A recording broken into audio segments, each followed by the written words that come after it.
एक शांत गांव में एक दयालु बूढ़ी औरत एक सिंपल लाइफ विक्ट्री थी, जिसमें वह सुबह सूरज उगने से पहले उठकर अपना घर साफ करती और अपनी पूजा करती थी। खासकर हर संडे को सूर्य देव का सम्मान करती थी। उसकी पड़ोसी बूढ़ी औरत के पीठ से जलती थी। उसे लगता था कि उसकी खुशी का रीजन हर दिन अपने आंगन को गाय के गोबर से प्लास्टर करना है। जलन से भरकर पड़ोसी ने अपनी गाय को घर के अंदर रखा, जिससे बूढ़ी औरत को अपनी पूजा के लिए गोबर नहीं मिला। बूढ़ी औरत दुखी लेकिन डटी रही। उसने सूर्य देव से प्रार्थना की, अपनी पूजा जारी रखने में मदद मांगी। उसकी भक्ति से इम्प्रेस होकर सूर्य देव ने सनसेट पर उसके आंगन में एक चमत्कारी गाय और बछड़ा भेजा।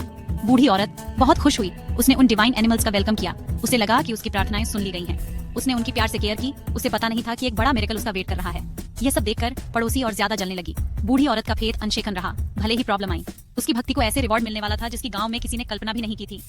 एक मिरेकल के लिए स्टेज तैयार था जो सब कुछ बदल देगा। कभी कभी प्योर फेथ जलन के सामने सबसे ब्राइट चमकता है। सुबह बूढ़ी औरत ने देखा कि डिवाइन गाय ने नॉर्मल गोबर नहीं बल्कि सोने का एक चमकता हुआ टुकड़ा छोड़ा था। हैरान होकर उसने उस सोने का उपयोग अपनी पूजा के लिए अपने आंगन को तैयार करने के लिए किया और अपनी नई वेल्थ को, अपनी लाइफ को बेहतर बनाने के लिए शेयर किया। हर दिन मिरेकल रिपीट होता रहा, जिससे सूर्य देव के लिए उसकी ग्रेटिट्यूड और गहरी होती गई। पड़ोसी लालच से जल रही थी। उसने उस पर जासूसी की और खुद गोल्डन गोबर देखा। उसे यकीन था कि वह ब्लेसिंग की हकदार है। पड़ोसी ने रात के अंधेरे में अपनी गाय को चमत्कारी गाय से बदल दिया। बूढ़ी औरत को पता नहीं था, उसे अगली सुबह केवल नॉर्मल गोबर मिला, लेकिन उसने इसे हम्बलता से एक्सेप्ट किया, ये मानते हुए कि ब्लेसिंग बस खत्म हो गई थी। इस बीच पड़ोसी की चोरी की गाय ने केवल नॉर्मल गोबर दिया।